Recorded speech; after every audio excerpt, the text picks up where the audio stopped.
आतंकवादी की कोई प्रेम कहानी नहीं होती। অভিনয়টা আমার লক্ষ্য। রাজনৈতিক নেতাদের কেন চুজ করলেন? রাজনৈতিক নেতাদের চুজ করেনি, ওনারা আমাকে চুজ করেছেন। আজ আমি ইন্টারভিউ দেনে। আচ্ছা, এই যে কথা বলতে বলতে মাঝে মধ্যে আপনি ক্যারেক্টারের মধ্যে চলে আসেন। কিন্তু আমার এমনিতে বান্ধবীর সংখ্যা এখন 10টার বেশি আছে। এই যে কিন্তু কোচিয়ামের ভাও কিন্তু ডিমান্ড অনেক বেশি। এটা এগুলো তখন রাইস কেন ভালো লাগতো। এইটুকু আঙ্গুলের মতন লাঠি, আর জয়টাকে লাঠি এত বড়, কটা বুথ। কোচি জিনিসটা আলাদা। Really love to play Madan Mitra character. ওই যে বললাম কোচিয়াম, কোচি জিনিসটা আলাদা। আসলে একটা কথা জানেন, তারাই মানুষকে হাসাতে পারে যারা নিজে দুঃখে থাকে। নমস্কার, সকলকে স্বাগত জানাই আমাদের রিয়েল কথাতে। আজ আমি আপনাদের সামনে তুলে ধরবো এমন একটা মানুষের ইতিহাস যেটা সংগ্রাম এবং সাফল্যের একটা অন্যতম হাতিয়ার। আমাদের সামনে আজকে যিনি অতিথি আছেন, তিনি অসাধারণ এক শিল্পী এবং টলিউডে বিভিন্ন সিরিয়ালেও আপনারা তাকে অনেকবার দেখেছেন এবং বর্তমান সময়ে বিশেষ করে সোশ্যাল মিডিয়া জগতে ভীষণ জনপ্রিয় এমন একজন মানুষ। তার কারণটা হচ্ছে বিভিন্ন রাজনৈতিক নেতা মন্ত্রীদের মিমিক্রি করে সোশ্যাল মিডিয়ায় মারাত্মক লেভেলে একটা প্রভাব ফেলেছে। তিনি আর কেউ নন, আমাদের সামনে এখন হচ্ছে সাজিদ খান। নমস্কার। কেমন আছেন স্যার? ভালো আছি। সাজিদ বাবু, আপনাকে আমার সবার প্রথম প্রশ্ন, আপনার ছোটবেলার জীবনটা কেমন ছিল? ছোটবেলাতে সবাই দুষ্ট করে কাটে। পড়াশোনা করেছিলাম, পড়াশোনায় মোটামুটি খারাপ ছিলাম না। তারপরে অঙ্ক অনার্স করার পরে চাকরির অবস্থা যা, তো চাকরি আর পেলাম না। তো অভিনয়টা নকলটা করতাম বিভিন্ন খেলার গ্রাউন্ডে বলুন, কলেজে বলুন, স্টেজে চেপে বিভিন্ন অ্যাক্টরদের নকল করা, এগুলো করতাম। তারা খুব আনন্দ পেত। অভিনয়ের প্রতি আকর্ষণ কিভাবে এলো আপনার? অভিনয়ের প্রতি আকর্ষণ নয়, অভিনয়টা ছোট থেকে একটা বলতে পারেন যে বিভিন্ন মানুষদের ম্যানারিজম, বডি ল্যাঙ্গুয়েজ নকল করা আমার একটা আমার মধ্যে একটা সহজাত ব্যাপার হয়ে গেছিল। বিভিন্ন মানুষদের দেখতাম, তাদের নকল করতাম। সে ছেলে হোক, সে মহিলা হোক, পাড়ার যে মহিলাগুলো থাকতো, ছেলেগুলো থাকতো, এবং সেগুলো হুবহু করতে পারতাম এবং পাড়ার লোকজন খুব আনন্দ লাভ করতো। আপনি তো যেহেতু সোশ্যাল মিডিয়া আমরা দেখেছি বহুবার, আপনি টলিউড থেকে শুরু করে বলিউড সাথে বিভিন্ন নেতা মন্ত্রী অসাধারণ মিমিক্রি করে থাকে। হ্যাঁ, তো এই যে মিমিক্রি আপনি করছেন, নকল করছেন সবার গলা বা ক্যারেক্টারটাকে আপনি করছেন, তো এতে বাড়ি থেকে কি সাপোর্ট করেছিল আপনাকে? না, প্রথমত কতটা কঠিন ছিল আপনার জীবনে? শুরুটা বলতে গেলে অবশ্যই কঠিন ছিল, কারণ আমরা একটা মফস্বল গ্রাম থেকে আসা ছেলে। অভিনয়টা করবো, এটা নিয়ে কেরিয়ার হবে, এটা নিয়ে ভাবতে পারি না ওরা। তো সে সময় টালিগঞ্জে আসতে হতো, তখন ইউটিউব ছিল না, ফেসবুক ছিল না, এত ভ্যারাইটিস প্ল্যাটফর্ম ছিল না, ইনস্টাগ্রাম ছিল না। কিন্তু এখন এই মুহূর্তে মানুষের সে সুযোগটা আছে, কিন্তু তখন ছিল না। তখন আমাদেরকে বাড়িতে দেখতাম, অভিনয় করতাম বিভিন্ন নাটকে। করেন আয়নার সামনে প্রথমে দাঁড়িয়ে একটা অভিনয় করে? হ্যাঁ, সে তো আয়নার সামনে করার আগে আমার ইচ্ছা ছিল যে টিভি চ্যানেলে কাজ করবো, সিরিয়ালে কাজ করবো বা সিনেমায় কাজ করবো। তো টুকটাক সিরিয়ালে কাজ করেছি 2014 থেকে 18-20 পর্যন্ত কাজ করে বিভিন্ন সিরিয়ালে কাজ করেছি। অভিনয় জগতে পার্ট আপনি কিভাবে রাখলেন? ওই সিরিয়ালের মাধ্যমে। আপনার প্রথম সিরিয়ালগুলো কি ছিল? প্রথম সিরিয়াল স্টার জলসার স্ত্রী কুটুম, গ্রামবাসীদের ভূমিকা ছিল। তো সেখান থেকে প্রথম শুরু হয় জার্নি।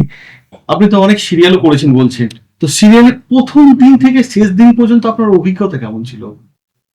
সিরিয়ালের অভিজ্ঞতা বলে, সিরিয়ালটা আমাকে ক্যামেরার সামনে কিভাবে এক্সপ্রেশন দিতে হয়, আই বলে কাজ কি করে করতে হয়, সেগুলো শিখতে পারলাম সিরিয়াল থেকে। Close shot, mid shot, master shot কি, এগুলো সিরিয়াল করতে গিয়ে বুঝতে পারলাম। সিরিয়ালে তো ম্যাক্সিমাম ক্লোজ শট থাকে এবং সেখানে বিভিন্ন টাইপের আই বল এক্সপ্রেশন, বিভিন্ন ক্যারেক্টার এক্সপ্রেশন অনেক সময় অনেক কথা, স্টোরি বুঝিয়ে দেয়। হ্যাঁ, 3টে ক্যারেক্টারের সঙ্গে একসঙ্গে কথা বলা, ক্যামেরা আছে, 3টে ক্যারেক্টার সামনে আছে, শুধু ক্যামেরা আছে, কিন্তু 3টে ক্যারেক্টারের সঙ্গে কিভাবে একে তাকানো, একে তাকানো, একে তাকানো, 3টেকে নিয়ে কথা বলা একসঙ্গে, এগুলো সিরিয়ালের মাধ্যমে শিখতে পেরেছিলাম। সিরিয়ালটা আমাকে শিখিয়েছে। তো টলিউডে যখন আপনি সিরিয়াল করছিলেন, তখন মানে আপনার স্ট্রাগল জার্নিটা কেমন ছিল? দেখুন টলিউডে তো একটা মেন ক্যারেক্টার, লিড ক্যারেক্টার পাওয়া খুবই কঠিন ব্যাপার, সেটা সবাই জানে। তো আমি টলিউডে কাজ শিখতে গেছিলাম, যে আমি অভিনয়টা, নাটক যাত্রা করা এক জিনিস, আর ক্যামেরার সামনে অ্যাক্টিংটা টোটালি ডিফারেন্ট। তো ক্যামেরার সামনে কিভাবে অ্যাক্টিং করা যায় সেটা শেখার জন্য টলিউডে আমার ছোট ছোট ক্যারেক্টারের মধ্যে সেটা শিখতে পারি। আচ্ছা আচ্ছা।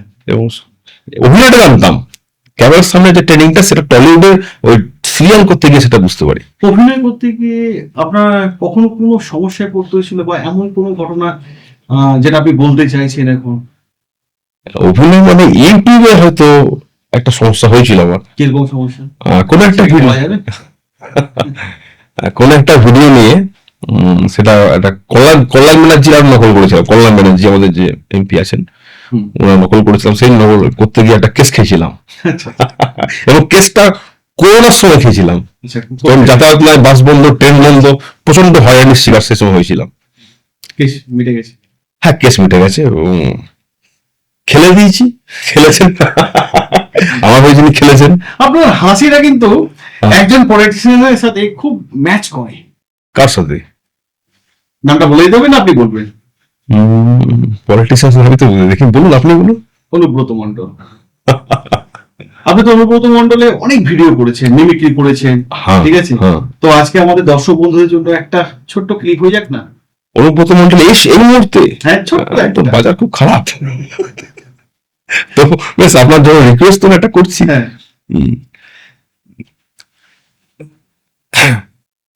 ধামসামাদল আদিবাসীদের, ধামসামাদল প্রত্যেক আদিবাসী গ্রামে আমরা দিই এবং দিচ্ছি। জয়ঢাক কিন্তু দেখা যায় না। সে রায়ের বাড়িতে বড় বড় ঢাক আছে, জয়ঢাক খুব কমই দেখা যায়। ধামসা মাদলের লাঠি এইটুকু আঙ্গুলের মতন লাঠি, আর জয়ঢাকের লাঠি এত বড়, এতটি বড় হবে, এরকম মোটা হবে। তার আওয়াজ, তার বাজনা যখন পড়বে দরাম দরাম করে, তাতে কি মালসায় কোনো কাজ করবে? কাজ করবে না। একটা পাল্টা প্রতিরোধ করে দিল্লি বাবু দেখি দেখ, লোক থাকতে হবে তো। যেটুকু যেটুকু ছিল মনে বললাম। অসাধারণ, অসাধারণ। আপনি তো আরো অনেক করেছেন। হ্যাঁ। এতে কি কোনো রাজনৈতিক সমস্যা বা অনুব্রত মণ্ডলকে আপনাকে কখনো ডেকে পাঠিয়েছেন? বা আমরা একটা জিনিস দেখছিলাম, টিভিতে দেখছিলাম, হ্যাঁ, অনুব্রত মণ্ডলের পাশে বসে আপনি মিমিক্রি করেছেন, হ্যাঁ, সেটা কেমন অভিজ্ঞতা ছিল? ওনার মিমিক্রি করছেন, ওনার সামনে বসে করছেন। হ্যাঁ, সেটা তো একটা ভয়ঙ্কর অভিজ্ঞতা। কারণ অনুব্রত মন্ডল ধরেন বীরভূমে একটা বেতাজ বাদশা বাঘ, তখন তো একটা ভয়ঙ্কর ব্যাপার। অনুব্রত মন্ডলের সামনে বসে মিমিক্রি করার কথা ভাবতেই কেউ পারে না। ওনার ডায়লগ ওনার সামনে বলাটা একটা বিশাল চাপ ছিল আমার পক্ষে সে সময়। হঠাৎ করে উনি বললেন, তুই বলে দেখা, এই খুব তুই নকল করছিস। যে আপনাকে কি ডেকে পাঠিয়েছিল? হ্যাঁ, উনি ডেকেছিলেন আমাকে একবার। সেই দিনটা কেমন ছিল? সেদিনটা খুব ভালো ছিল, প্লাস নার্ভাস ফিল হচ্ছিল যে আমাকে ডেকে পাঠালে কি ব্যাপার, কিছু খেলাবেলা করবেন নাকি আমার সঙ্গে। তো গেলাম, অনুব্রত মন্ডলের সামনে দাঁড়ালাম। উনি বললেন, এদিকে আয়, বস, এদিকে বস, এদিকে এদিকে পাশে বসালেন। ডায়লগ গুলো বল যেগুলো করিস। অনুব্রত মন্ডলের কাছে জানেন সবাই একটা ভয়ঙ্কর ব্যাপার, বাকি গরুতে এক ঘাটে জল খায়, সে সময় ছিল, সে সময় ছিল। তো ওর সামনে ডায়লগ বলাটা বিশাল চাপ ছিল। কিন্তু উনি আমাকে একদম সবসময় কাছে বসালেন, মাথায় আদর করলেন, বলে বল। তারপর ওনার সময় ডায়লগ গুলো বললাম এবং উনিও খুব হাসলেন এবং আনন্দ পেয়েছিলেন। উনি, আপনি তো সবাইকে হাসান, সোশ্যাল মিডিয়াতে আপনি তো খুব জনপ্রিয়। এমন কোন ডায়লগ আছে অনুব্রত মণ্ডলের যেটা দিয়ে আপনার ভিডিও প্রচুর ভাইরাল হয়েছিল? এটা আপনার প্রথম ভিডিও ছিল? হ্যাঁ হ্যাঁ হ্যাঁ হ্যাঁ, একটা আছে, একটা ফোনে আছে এনে করে যা এরকম ফোন নিয়ে একটা আছে। আচ্ছা আচ্ছা, প্রথম ভিডিও মনে হয়। কত পার্সেন্ট হলো, কটা বুথ, আরো তাড়াতাড়ি করো, হাত চালাও, তাড়াতাড়ি করে নাও। অন্য দলে এজেন্ডা আছে না নাই? আচ্ছা আচ্ছা আচ্ছা, করো না বাবা, করো না। অসাধারণ। এটা খুব ভাইরাল হয়েছিল সে সময়। এরপর কি কোনো মানে সমস্যা কি আপনার পড়তে হয়েছিল? না, অনুব্রত মন্ডলের ভিডিও নিয়ে সমস্যা আহ, খুব একটা পড়তে হয়নি আমাকে। উনি এটাকে জাস্ট একটা অভিনয় হিসাবে দেখেছেন, যে ওনাকে নিয়ে মজা করিনি, ওনার ডায়লগস গুলো নিয়ে একটু নিজের বডি ল্যাঙ্গুয়েজ মশলা মাখিয়ে সেটাকে একটা পেশ করা, যেটা নতুন একটা কন্টেন্ট মানুষ পেয়ে যায় সে সময়। আচ্ছা আচ্ছা আচ্ছা, এই যে আর অনুব্রত মন্ডলের দেখবেন আপনারা, অনুব্রত মন্ডল যেটা করছেন সেটা কিন্তু আমি করছি না ভিডিওতে, আচ্ছা আমি সেগুলোর সঙ্গে অনেক মশলা অ্যাড করি, আচ্ছা সেই জন্য ভিডিওটা চলে। আচ্ছা। তো বর্তমান সময়ে আপনার তো তেমন অনুব্রত মণ্ডলকে নিয়ে তেমন ভিডিও আমরা দেখতে পাচ্ছি না। আমি আপনার প্রোফাইলটা গতকালই দেখছিলাম, তেমন কিছু আসছে না। এটা কি কোনো ট্রেন্ডিং টপিক বা কোনো সমস্যা কাকে নিয়ে ভাবছেন? যেহেতু এখন তো টিএমসি তো রুলিং পার্টিতে নেই, এখন বিজেপি এসেছে, তো হ্যাঁ। এবার আপনি কাকে নিয়ে মিমিক্রি করার কথা ভাবছেন, বা কাকে কপি করার কথা ভাবছেন, বা কার স্টাইলটা এই মুহূর্তে আপনার চিন্তাধারার মধ্যে আসছে?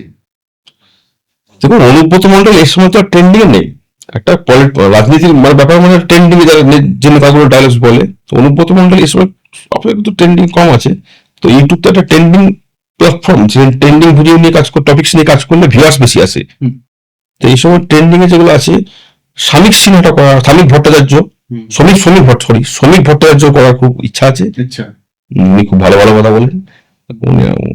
আর রুদ্রনীল, মদন মিত্র থাকছে, মদন দা, তো আপনি খুব ভাইরাল হয়েছিলেন। মদন মিত্র থাকছে। একদম মদন মিত্র স্টাইলে হবে নাকি একটা, যে ও লাভলি, যে উনি যে স্বরে বলেন একটা? ও, হ্যাঁ, মদন মিত্র তো ডায়লগ শেষ হয়ে, মদন মিত্রটা পাবলিক ভালোভাবে নিয়েছে আমারটা। হ্যাঁ, মদন মিত্ররাও দেখেছিলাম। তো মদন মিত্র একটা ডায়লগ মনে পড়ছে আমার।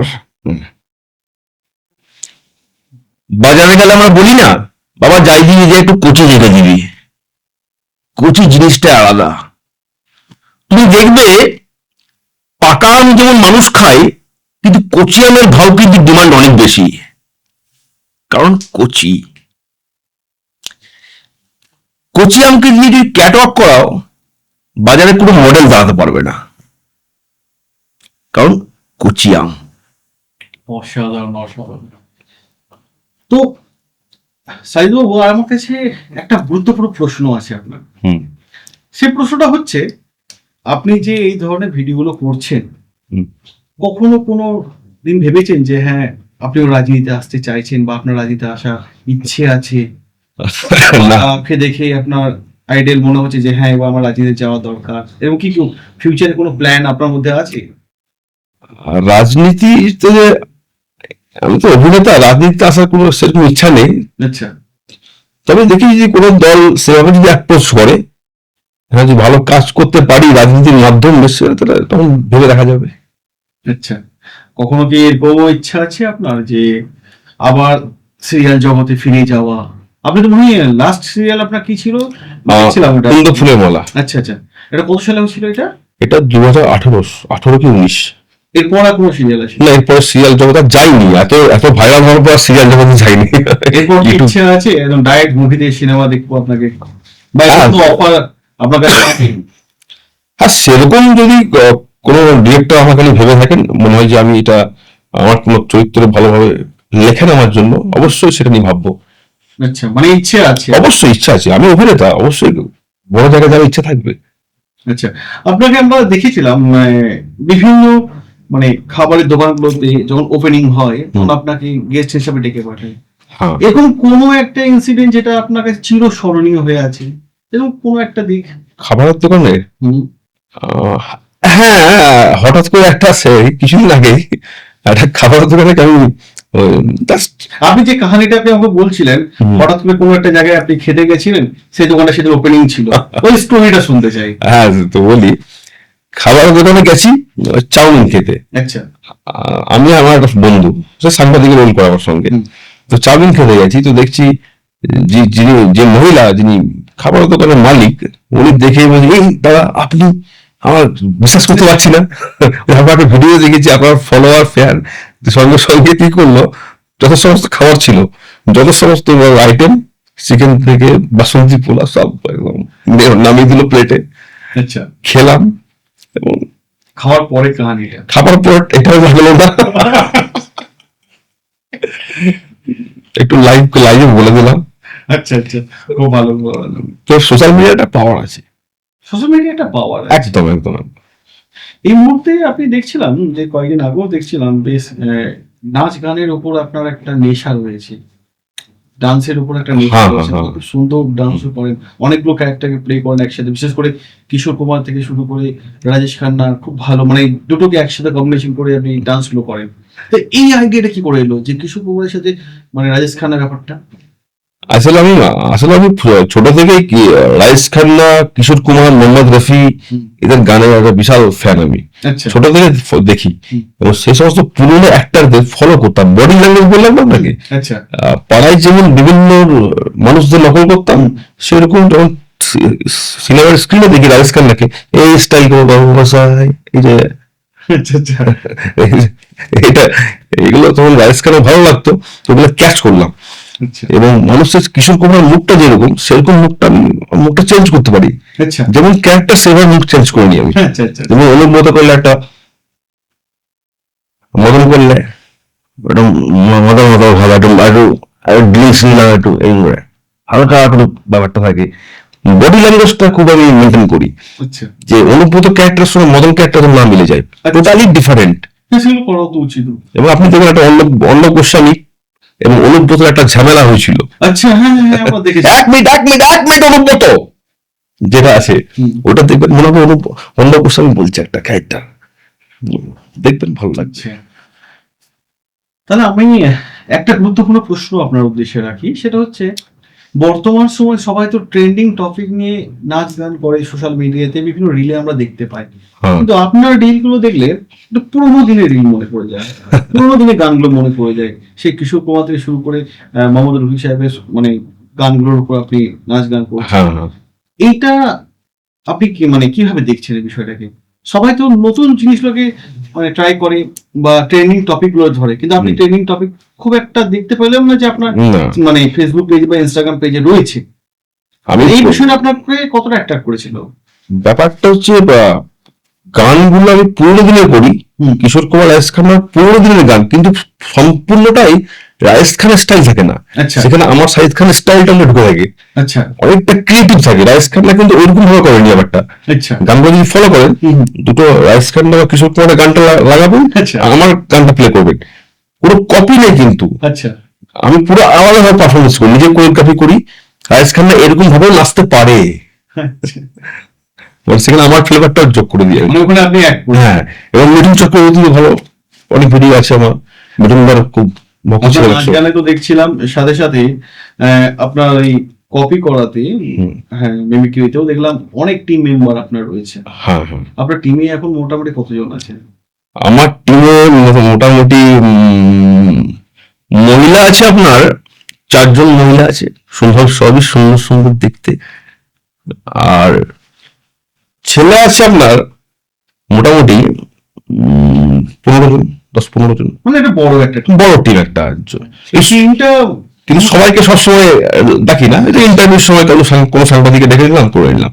যখন টিম নিয়ে পারফর্ম হয় তখন আবার বড় ভিডিও আউটডোর লোকেশন এগুলো হয়, তখন টিম লাগে। আচ্ছা, আর একটা প্রশ্ন আমি আপনাকে করি, আপনার বেশিরভাগ ভিডিও যেগুলো মিমিক্রি গুলো আপনি করেন, সেগুলো আপনি একটা দোকানের মধ্যেই করেন, কি ইস্যু? একটা দোকান আসলে রংপুরে আছে দোকানটা, ওই একটা দোকানেই করেন। সেটা আপনি ঠিক বলেছেন, একটা দোকান না, আসলে যে দোকানটা করি সেটার নাম হচ্ছে গীতবিতান। আচ্ছা, খুব দোকানের কাকাটার সঙ্গে বহুদিনকার সম্পর্ক, ওগুলো করলে ফ্যামিলি পরিবেশ। আপনার সঙ্গে মিশে এখন আমারও সম্পর্ক হয়ে গেছে। Thank you. আমি সবার সঙ্গে ভালো সম্পর্ক, ভালো না আমি সবার সঙ্গে ভালো সম্পর্ক করতে পারি। আচ্ছা, আচ্ছা, হ্যাঁ, রাখা উচিত, অবশ্যই রাখা উচিত। এবং তো ওই দোকানটাই কেন?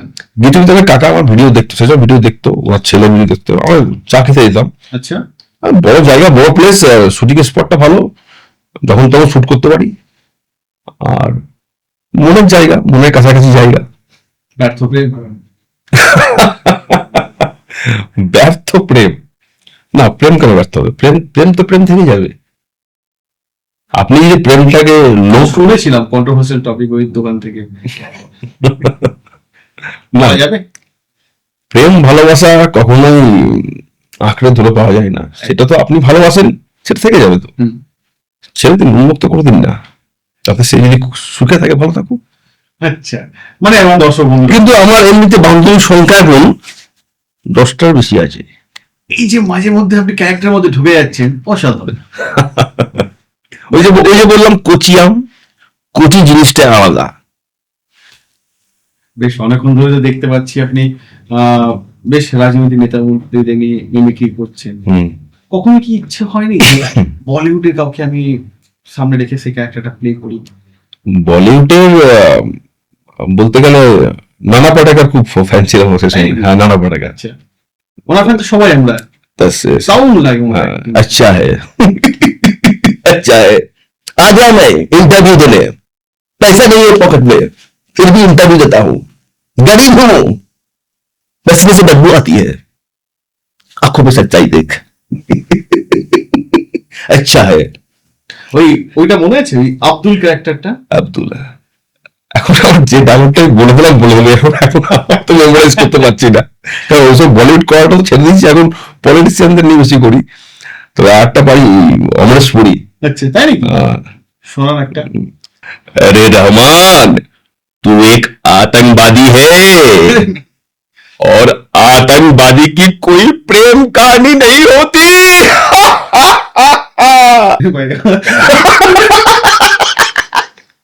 না, এটা জাস্ট আপনার নাম দিয়ে রহমান একটা নাম জাস্ট, আরে ভাই, অন্য কিছু লাগিয়ে দাও।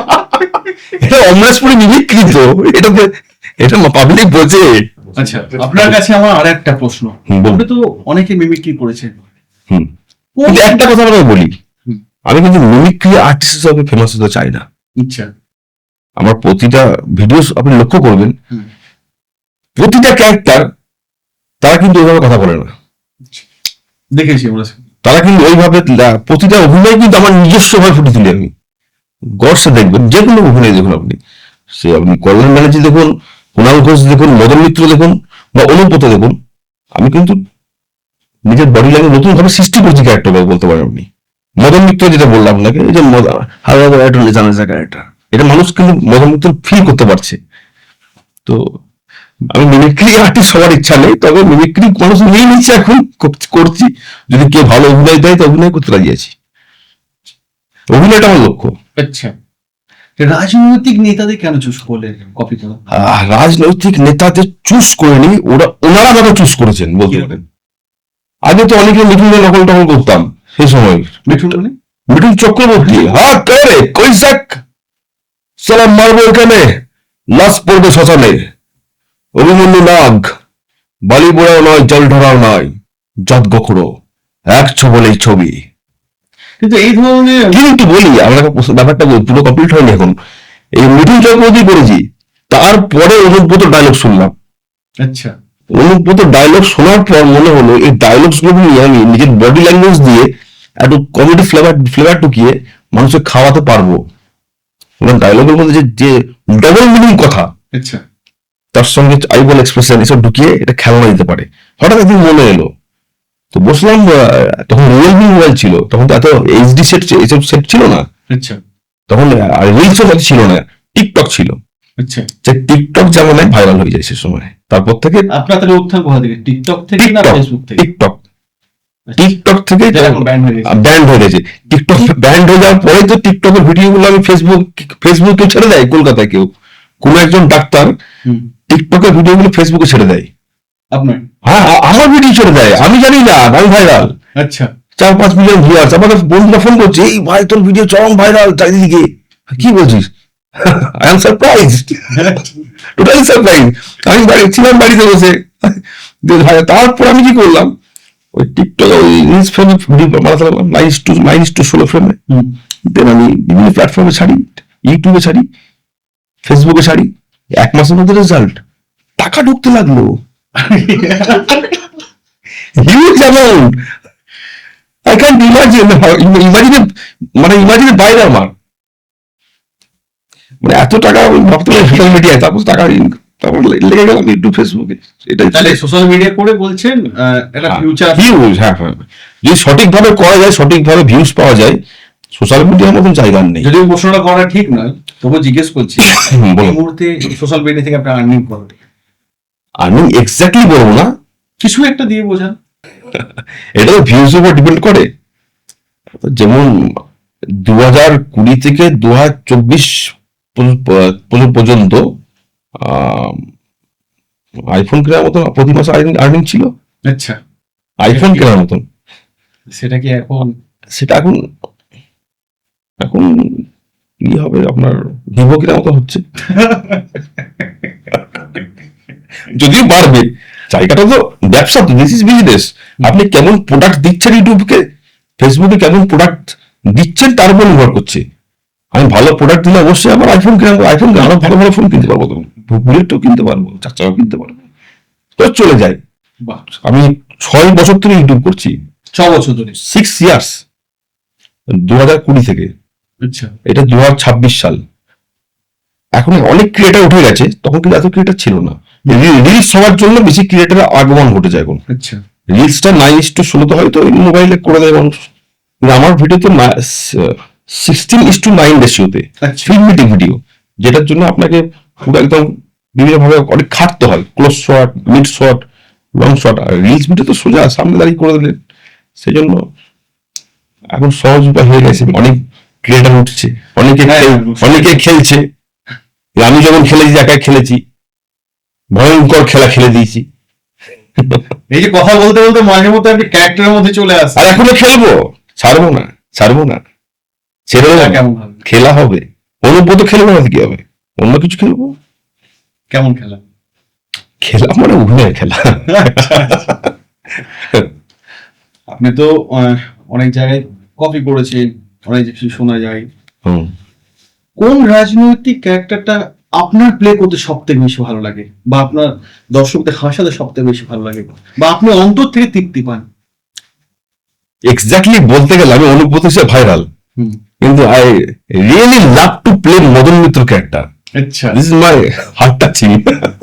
কারণ সেখানে মদন মিত্র ক্যারেক্টার করতে আমার খুব ভালো লাগে। আচ্ছা, লোকে অনুভূত দেখে, কিন্তু আমি মদন মিত্র প্লে করতে খুব ভালো লাগে। আর একটা ক্যারেক্টার আছে, আচ্ছা, অর্ণব গোস্বামী। আচ্ছা, আসবে অর্ণব গোস্বামী ভিডিও খুব তাড়াতাড়ি দেখতে পাবেন আপনারা আপনার চ্যানেলে একদম।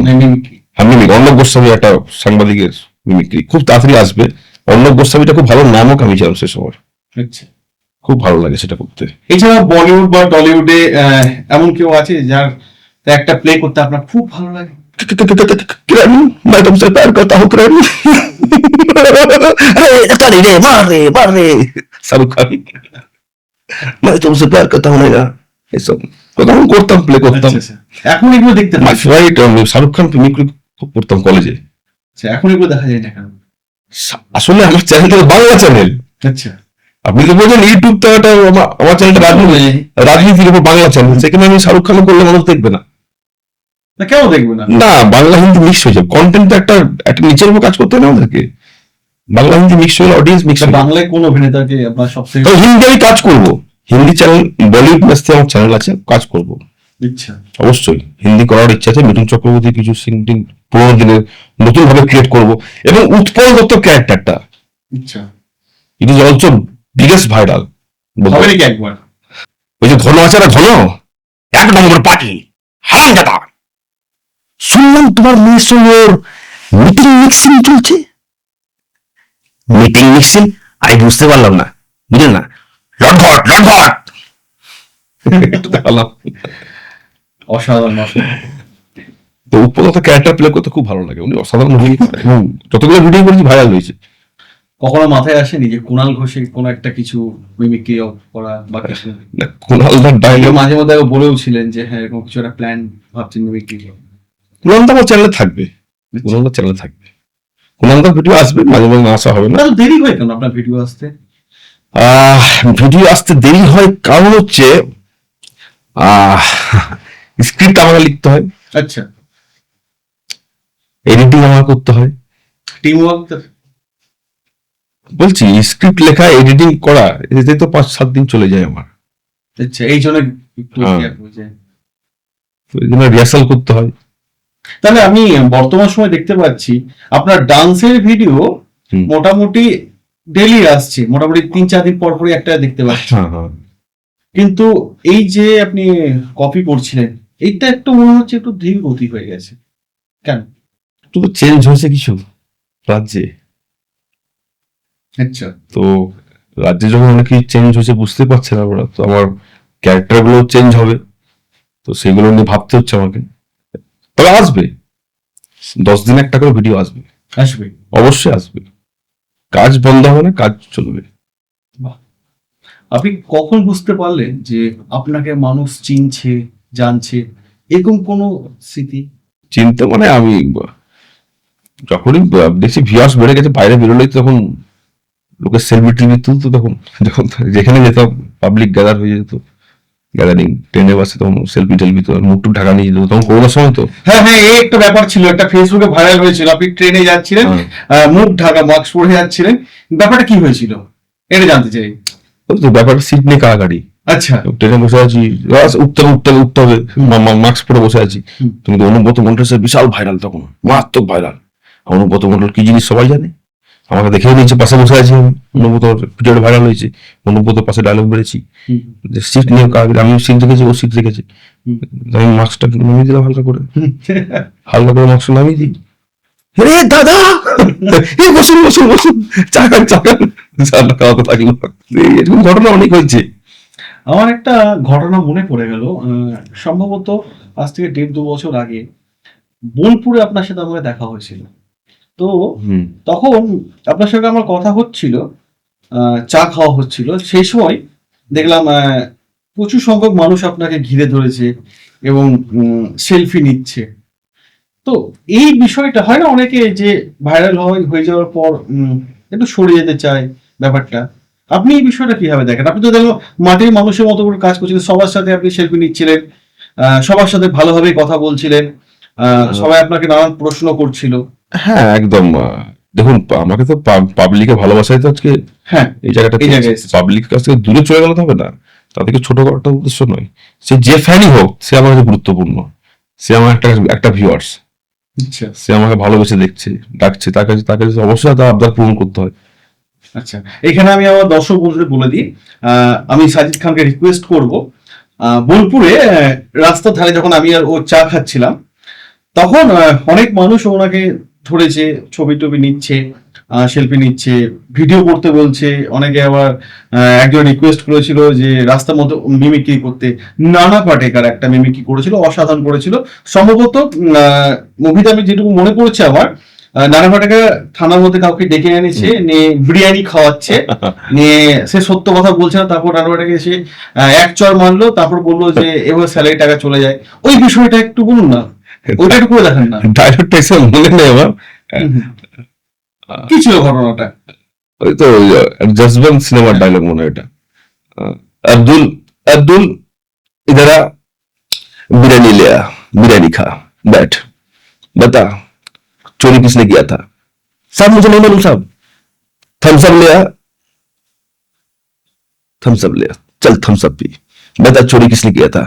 सर मुझे नहीं मालूम सर। खाना हो गया, चल इसे ले जा। नहीं, मार दिलो, देखा थम्स अप पिलाया, बिरयानी खिलाया, नहीं बोला, कारगिल जी दो गिरी बोल दिया, इसलिए मानना पड़ता है। এটা জাজমেন্ট সিনেমা, যেটুকু মনে হলো তার মধ্যে দিয়ে করলাম আমি।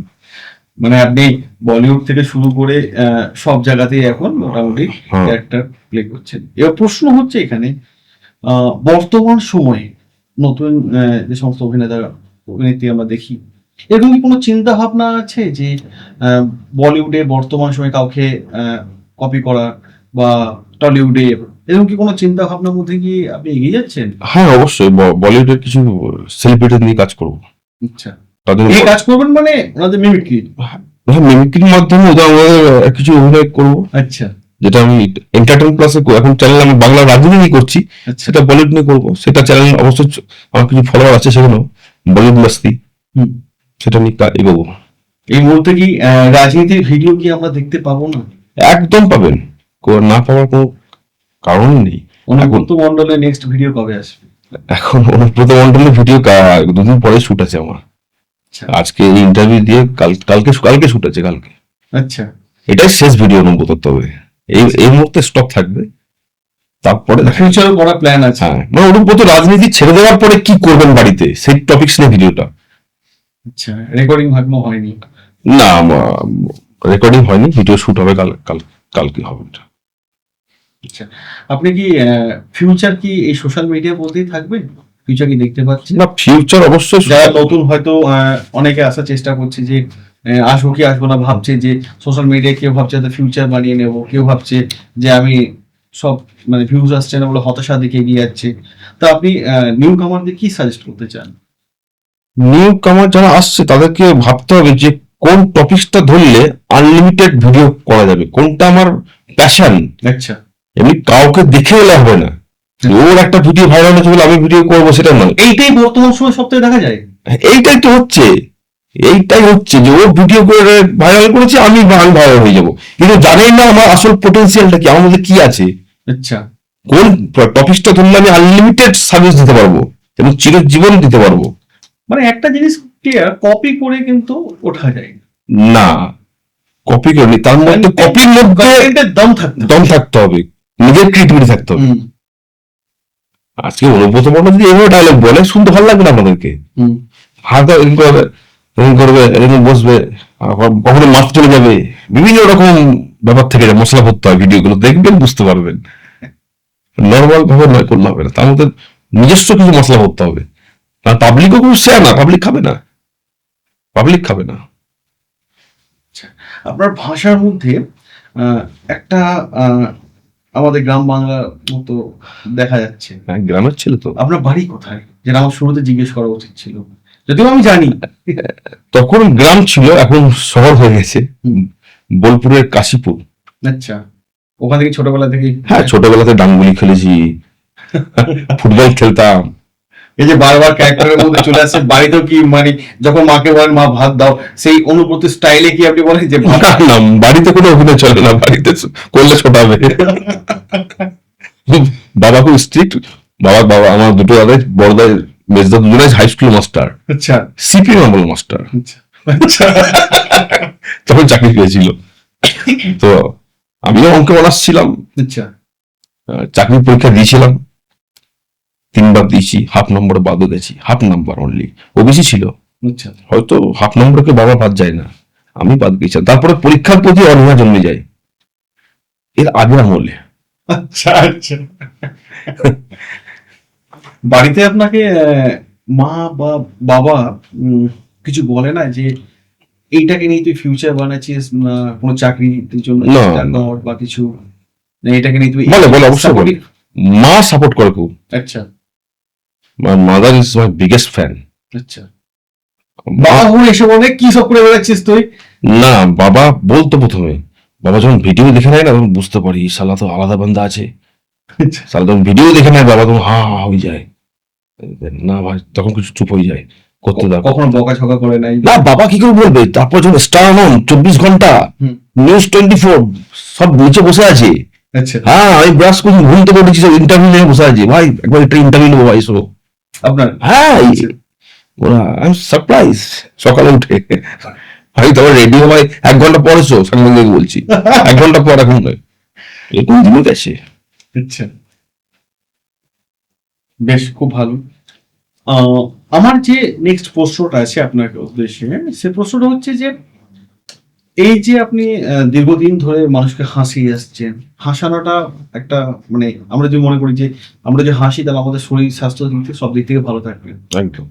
আপনার জীবনে কখনো এমন সিচুয়েশন এসেছে যে সকলকে হাসানোর পর আপনি হয়তো বাড়িতে বসে একা আপসেট হয়ে আছেন, খুব দুঃখের মধ্যে আছেন, এমন কোনো ইনসিডেন্ট? আসলে একটা কথা জানেন, তারাই মানুষকে হাসাতে পারে যারা নিজে দুঃখে থাকে। কথাটা পয়েন্টটা নোট করবেন আপনি, হাসাতে তারাই পারেন যারা নিজে প্রচন্ড দুঃখের মধ্যে দিয়ে গেছে জীবনে, তাছাড়া পাবলিককে হাসাতে পারবে না। আঘাত না পেলে আপনি হাসাতে পারবেন না। সকলকে হাসিয়ে আপনি খুশি? অবশ্যই, মানুষের মুখে হাসি ফোটানো আমার কাজ, এবং আপ্রাণ চেষ্টা করি যে মানুষ যেন হাসে, আমার যে কোনো অ্যাক্টিং অভিনয় দেখে, তার জন্য নিজের বডি ল্যাঙ্গুয়েজ বিভিন্ন রকম করতে হয়, মানুষ হাসে, মানে ক্যারেক্টারটা তাকে বাস্তব মনে হয়। বিয়ে করেছেন? I am still bachelor. যদি কেউ থাকে অবশ্যই জানাবেন। তবে হ্যাঁ, গার্লফ্রেন্ড আছে, আচ্ছা, অনেকগুলো আছে। এখন চুজ করতে পারছি না কাকে বিয়ে করবো। বলুন। আচ্ছা, এরপর আমার একটা জিনিস ভীষণই জানা আছে, আপনার টিমে যারা আছে, যেগুলো ভিডিওর মাধ্যমে দেখা যায়, ঠিক আছে, এরা কি আপনার স্থানীয় নাকি কোনো ফ্যান এসে বলে যে হ্যাঁ চল আমি তোমার সাথে এটা করবো, এই ভিডিওটা করবো? না, সবই স্থানীয় বলতে কি, যাদের ইন্টারেস্ট আছে যে আমি একটু সোশ্যাল মিডিয়ায় কাজ করব, ভাইরাল হব, যাদের অভিনয়ের প্রতি নেশা আছে, সেই সব ব্যক্তিরা আমার সঙ্গে থাকে। আচ্ছা, তারা একদম ডিটারমাইন্ড আমার সঙ্গে থাকবে। অনেকের থাকে তো যে আমি একটা অভিনয় করব, সোশ্যাল মিডিয়ায় আমার নাম দাম হবে, এটা মানুষ তো, আমারও ইচ্ছা ছিল, তাদেরও ইচ্ছা আছে, তারা কাজ করবো ভালো। কিন্তু যারা অভিনয়কে ভালোবাসে তারাই থাকতে পারবে, কিন্তু যারা ভালোবাসে না তারা থাকতে পারবে না। যারা আছে তারা অভিনয়কে ভালোবাসে, যে আমি কিছু একটা করবো। আপনার প্রথম যে ভিডিওটা ভাইরাল হয়েছিল, যেটা মিলিয়নের উপর ভিউজ গেছিল, সেই ভিডিওতে আপনার একজন পার্টনারকে সাথে আপনি করেছিলেন, তাকে দেখা যায় না। অনুব্রত কি? না না, কথা বলতে এটা কি? হ্যাঁ এরকম কিছু একটা ছিল। সেই কত পার্সেন্ট হলো? না, সাংবাদিক ভাই সেজেছিল, তৃণমূল ফ্ল্যাট লেগেছিল বলে, এটা কি এরকম কিছু একটা ছিল, দেখেছিলাম। দেখা যায় না নয়, আসলে কি দেখুন, 6 বছর থেকে ইউটিউব করছি, 6 ইয়ার্স, 20 সাল থেকে 26। না, সেও কিন্তু আপনার সাথে ভাইরাল ভিডিও গুলো ছিল, কিন্তু সে আপনার সঙ্গে এখন দেখা যায় না, সে ল নিয়ে পড়াশোনা করছে। কেন দেখা যায় না? পেট চালাতে হবে। তাহলে সে কেন সরে গেল? সে সরে গেছে, সেটা কি সে জানে, আমি কি বলবো। এখন কি যোগাযোগ আছে? হ্যাঁ অবশ্যই আছে, বন্ধু বান্ধব সব এক টেবিলে বসে আমরা। আচ্ছা, অভিনয়ের সময় দেখা যায় না, কিন্তু চায়ের টেবিলে বসে, ওই যে বললেন গীত গীতান, ওই গীত গীতান আড্ডাটা ঠিক হয়। তাহলে সে যখন চলে গেল আপনি যেতে পারলেন না কেন? এই অভিনয়তে ছিলেন। ওই যে লেগে থাকা মানসিকতা, আমি জানি আমি পারবো এগোতে, এই কনফিডেন্টটা ছিল। আমি জানি আমি পারবো। তার কি ছিল না? মনে হয় ছিল না, সেই জন্য সরে গেল। একদম। তার মনে হচ্ছে না এই জগৎটা আমার পক্ষে নয়, বা অভিনয়ের প্রতি ভালোবাসা অতটা নেই। আপনি কিভাবে জানতে পারলেন যে আপনি ভাইরাল হয়েছেন? সেই মুহূর্তটা আপনার কে জানিয়েছিল?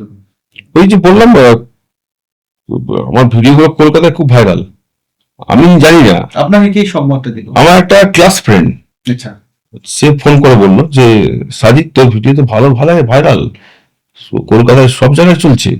আমি তাই কলকাতা কি বলছি, হ্যাঁ দেখ লিঙ্কটা পাঠালো আমাকে, 3-4 মিলিয়ন ভিউজ তার পেজে, তার নতুন পেজ, একটা তা দুটো ভিডিও ছেড়েছে, এত ভিউজ, তাহলে আমি নিজে ছাড়ি, নিজে পেজ টেজ করি। আচ্ছা, সালটা কত? সালটা 2020। 2000? আপনি 2020 সাল থেকে? 20 সাল থেকে ওই আপনার ফেব্রুয়ারি কি মার্চ, দেন আমার ভিডিও শুরু হয়ে যায়। তখনই আমি কন্টিনিউ অ্যাটাক করতে থাকি অনুব্রত মন্ডল সিরিজ। আচ্ছা, অনুব্রত মন্ডল সিরিজ যত ভিডিও আর ডায়লগস আছে অনুব্রত মন্ডলের, সেগুলো রিসার্চ করতে থাকি এবং কি করে কি করা যায়। আচ্ছা, অনুব্রত মন্ডলকে নিয়েই কেন, কিভাবে আইডিয়াটা আসলো? আরো তো অনেক ক্যারেক্টার আছে বা অনেক মানুষজন আছেন, তাদেরকে নিয়ে নয়? অনুব্রত মন্ডল এই জন্য কি, অনুব্রত মন্ডল হিসাবে আমি ভাইরাল হয়ে গেছি টিকটকে। আচ্ছা, সেই জন্য আপনি অনুব্রত মন্ডলকে, মানে সবাই অনুব্রত মন্ডল হিসেবে দেখতে চাইছেন তখন, পাবলিক ডিমান্ড, আমার demand, public demand, Anubrata Mondal হিসেবে দেখবো। আচ্ছা, আমি অন্য ভিডিও ছাড়লাম, আর আপনি প্লিজ অনুব্রত মন্ডল বলুন, তাহলে অনুব্রত মন্ডল। তাও কি হলো, অনুব্রত মন্ডল গরু পাচার কাণ্ডে 2 বছর কিন্তু জেলে ছিলেন, সবাই জানেন। গরু পাচার কাণ্ডে 2 বছর কিন্তু ছিলেন না, সেই 2 বছর কিন্তু আমি মদন মিত্র, মুকুল রায়, কুণাল ঘোষ, অর্ণব গোস্বামী, মিঠুন চক্রবর্তী, 2 বছর কিন্তু, সেই 2 বছর ছিল আমার কাছে চরম একটা মানে স্ট্রাগলিং সময়। অনুব্রত মন্ডল জেলে, এবার আমি কার ভিডিও করবো, সেই 2 বছর কিন্তু আমার চ্যানেলের ভিউজটা আমি ডাউন দিই নাই। আচ্ছা, বিভিন্ন ক্যারেক্টার, কল্যাণ ব্যানার্জি থেকে শুরু করে সমস্ত ক্যারেক্টার, উৎপল দত্ত, পর এবং সবগুলোই হিট। মদন মিত্র চিন্তা ভাবনা কি হয়? মদন মিত্রের কথাগুলোর মধ্যে ডবল মিনিং থাকে অনেক, এবং মানুষ হাসে। মদন মিত্রের মানুষ ভালো, আজ পর্যন্ত ওনাকে নিয়ে অনেক ভিডিও করেছি। ড্রিঙ্কস তো নয়, ড্রিঙ্কস তো থাকে না, লাল চা থাকে। আচ্ছা, লাল চাটাকে আমি নিয়ে যাই, এক ফ্লাস্ক লাল চা নিয়ে যাই, সেই লাল চাটাকে নিয়ে ঢেলে ঢেলে এক ফ্লাস্ক বারবার অনেক রিটেল হয়, একটা তো সব হয় না। এই অ্যাঙ্গেল ওই অ্যাঙ্গেল ক্লোজ মিড শট এই শট মাস্টার শট, তো ওই লাল চা এক ফ্লাস্কটা শেষ হতে হতে যতক্ষণ লাগে কাজ চলে, এক ফ্লাস্ক চা খেতে হয় আমাকে বসে বসে। আপনি তো খুব চাও খান শুনেছি। হ্যাঁ, দিনে এইটুকু শোনা গেছিল যে আপনি দিনে নাকি 100 কাপেরও বেশি চা খান, এটা কি সত্যি? 100 কাপ নয়, 100 কাপ নয়। না, এরকম কিছু একটা ফেসবুকে দেখছিলাম, না, আপনাকে নিয়ে যখন রিসার্চ করছিল আমাদের টিম, তখন এরকম একটা খবর আসছিল আমাদের কাছে যে 100 কাপেরও বেশি। আসলে চাটা আমার কাছে এনার্জি, মানুষ অন্য জিনিসের মাধ্যমে এনার্জি পায়, আমি চায়ের মাধ্যমে এনার্জি পাই। তো আর কাজের মধ্যে, অভিনয়ের মধ্যে আমার প্রথম এবং শেষ ভালোবাসা হচ্ছে অভিনয়। আচ্ছা, অভিনয় আর ডান্স, এর চেয়ে কাউকে ভালোবাসতেই পারবো না। আর চায়ের কথা বললেন না, চা 50 থেকে 60 কাপ খাই ডেলি ডেলি। চা তো এত খাওয়া ঠিক না। না, ঠিক আছে, তারা দেখতে পাই তো বিভিন্ন কিছু কিছু জিনিস সবসময় ব্যতিক্রম হয় না, ধ্রুবক সংখ্যা, ইউনিক নাম্বার, এটা কিচ্ছু হবে না। আচ্ছা, সিরিয়ালের জগৎ থেকে সোশ্যাল মিডিয়া আসা, এই জার্নিটা আপনার জন্য কতটা কষ্টের ছিল? সোশ্যাল মিডিয়ায় কখনো আমি কাজ করব, ইনকাম করবো এগুলো ভাবিনি, কিন্তু আচ্ছা, সিরিয়াল করতাম, অভিনয়কে ভালোবেসে। একটা গ্রামের ছেলে তখন ছিলাম, কলকাতা এসে যাদবপুরে থাকতাম, 8B বাস স্ট্যান্ডে। আচ্ছা, আপনি কলকাতায় থাকতেন? হ্যাঁ, 8B বাস স্ট্যান্ডে। অভিনয় শেখার জন্য? না, তখন চান্স পেয়ে গেছি অলরেডি। বিভিন্ন প্রোগ্রামার যারা কাস্টিং ডিরেক্টর আছেন তারা ডাকতেন, ভাই তুই এখানে থাকিস না, তুই আমাদের কলকাতা এসে থাক, তাহলে কন্টিনিউ তো কাজটা দিতে পারবো। আমার একটা দাদা, অনেকগুলো দাদা আছেন, তারা খুবই ভালোবাসেন, এখনো গেলে এখনো কাজ দেবে আমাকে। অনেক দেখেছিলাম, যাই না, নিজের সোশ্যাল মিডিয়া নিজের জগৎ নিয়ে ব্যস্ত, কারণ ভালো লাগে নিজের ক্যারেক্টার। যেটা একটু আগে, হ্যাঁ, ভালো ক্যারেক্টার পেলে, যদি সিরিয়ালে ভালো ক্যারেক্টার পাই, হ্যাঁ এখানে কিছু করা যাবে, অবশ্যই করবো। তো সে সময় সিরিয়াল করতে লাগলাম ওই গ্রাম থেকে এসে। টালিগঞ্জের শুটিং এর যারা ইউনিট আছে, তারা বোলপুর কিন্তু আউটডোর লোকেশনে যায়। বোলপুরে তো আমাদের অনেক শুটিং হয়, বিভিন্ন সময় আমার পুরি জঙ্গলটাতে, ঠিক আছে, ক্যানেল পার্কগুলোতে বেশ অনেক। তো ওই সোর্সেই তো বোলপুরে শুটিং হচ্ছে, আমি কাজ করছি না। আচ্ছা, অহিংসা হচ্ছে। আচ্ছা, আমাকে তো কাজ করতে হবে, আমাকে তো কাজ করতে হবে, বোলপুরে শুটিং হচ্ছে, আমি অভিনয় করছি, বাড়িতে আমার কাজ করতে হবে, চলে যেতাম। ক্রাউডের মধ্যে দাঁড়িয়ে থাকতাম, ক্রাউডে হয় না, ভিড়ের রোল গুলো ওই 150 টাকা কি 100 টাকা করে দিত, নিয়ে যেত, দেখতাম শুটিং গুলো, তখন শুটিং গুলো দেখতাম। তো সেইখান থেকে কোন একটা কাস্টিং ডিরেক্টর আমাকে ডেকে নেয়, ভাই কাস্টিং ডিরেক্টর ডাকে, ভাই শোনে দিকে, তার সঙ্গে পরিচয় হয়, আমারও পরিচয় করার ইচ্ছা ছিল। তারপরে সে আমাকে একটা ছোট্ট অডিশনও নেই, সে সময় ওই সিরিয়ালে শুটিং করতে করতেই তাকে অডিশন দিই, সে আমাকে নাম্বার দেয়, তুই এই বোলপুরে না থেকে কলকাতায় আয়, কলকাতায় থাক, তাহলে রেগুলার কাজ পাবি। তখন আমার মন মে লাড্ডু ফুটা, কলকাতায় থাকবো, কাজ পাবো। তারপর আস্তে আস্তে কলকাতায় চলে এলাম। প্রথমে কি হতো, যাওয়ার সময় কাজ করতাম, বোলপুর থেকে কন্টিনিউ কলকাতা আসতাম, সকালে ভোরে ট্রেন ধরতাম, ভোর 5টায় পদাতিক এক্সপ্রেস বা কাঞ্চনজঙ্ঘা বা কন্যা কিছু একটা ট্রেন আছে 5টার সময়, 8টার সময় শিয়ালদা আসে। তো ওই ট্রেন ধরে কাজ করতাম, কাজ করার পর আবার বাড়ি যেতাম জামালপুর বা ওই 9:30, হ্যাঁ 12টার সময় একটা 9:30 জামালপুর আছে, জামালপুর। লোককে বলতাম আমি কলকাতায় থাকি না বললে কাজ দেবে না। আমি এসে কি করতাম, আমার বাড়ি কোথায়, হাওড়া স্টেশনে লেখা নেমে যেতাম, হাওড়া স্টেশনে ঘুমিয়ে যেতাম ওখানে। কখন যখন ট্রেন পেতাম না, তখন কন্টিনিউ শুট থাকতো পরপর, তখন এরকম করতে হতো। তারপরে রুম ভাড়া নিয়ে থাকতে লাগলাম, দেখলাম ইনকাম হচ্ছে, রুম ভাড়া নিয়ে থাকতে লাগলাম। 5 বছর ছিলাম। দেন করোনার সময়, যখন করোনা এলো, তখন সব রুম ছেড়ে বাড়ি চল ভাই, বাঁচতে হবে। সেই বাড়ি আসার সময় তো আর বসে থাকে না, মনে তো বেলাটা খালি অ্যাক্টিং আর অভিনয় ডান্স করেছে, খালি কি করবো। তখন ক্যামেরা কিনলাম, ক্যামেরা কিনে ডান্সের ভিডিও করতে লাগলাম, করতে করতে বিভিন্ন করতে করতে একটা ক্লিক করে গেল অনুব্রত মন্ডল। আচ্ছা,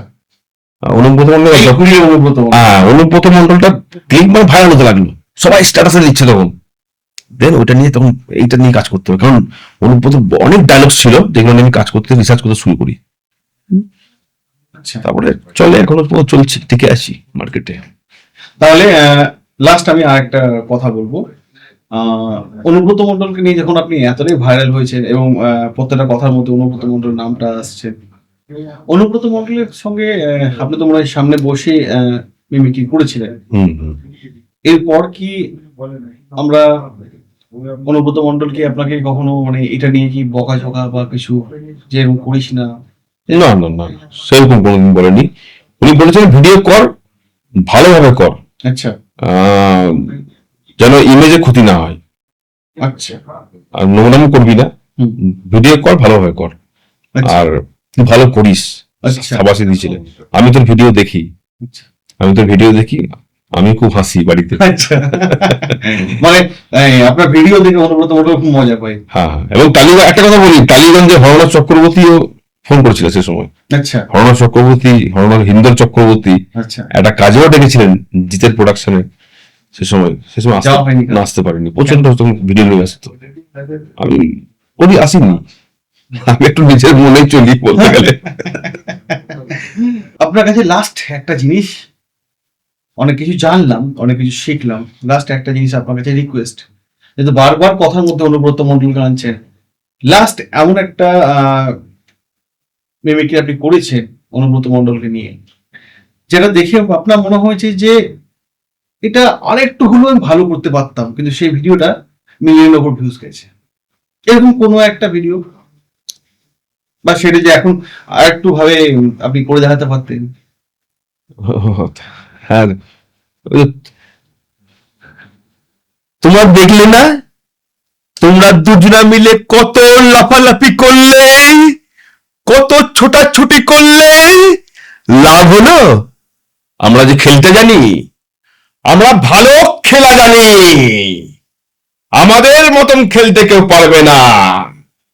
এটা করার ইচ্ছা ছিল তো, সে সময় করেছিলাম, আর একটু বেটার করা যেত। ভিডিওগ্রাফিটা বলছি আমি। আমাদের আলোচনা সত্যি অসাধারণ ছিল। একজন শিল্পী পরিশ্রম থেকে সাফল্যের কাহানিগুলো আমরা দেখলাম, আপনাদের কাছেও রাখলাম। ধন্যবাদ জানাবো সাজিদদাকে, যিনি সময় বের করে আমাদের সামনে এসেছেন, আপনাদের কাছে বেশ কিছু মূল্যবান কথা এবং নিজের পরিশ্রমের এবং সাফল্যের কাহানি আপনাদের সামনে সুন্দরভাবে তুলে ধরেছেন। এবং আপনাদের উদ্দেশ্যে আমি একটু জানাই, সেটা হচ্ছে যে ভিডিওটি যদি ভালো লেগে থাকে অতি অবশ্যই লাইক করবেন, কমেন্ট করবেন এবং সাবস্ক্রাইব করে জানাবেন, এবং সাথে সাথে আপনার ভিডিওটা কেমন লাগলো অতি অবশ্যই জানাবেন। এবং সাথে সাথে আরো একটা প্রশ্ন, নেক্সট এপিসোডে আপনারা কাকে দেখতে চাইছেন এই পডকাস্টে, সেটা অতি অবশ্যই কমেন্ট বক্সে কমেন্ট করে দেবেন। সকলে ভালো থাকবেন, সুস্থ থাকবেন, দেখা হবে নেক্সট এপিসোডে।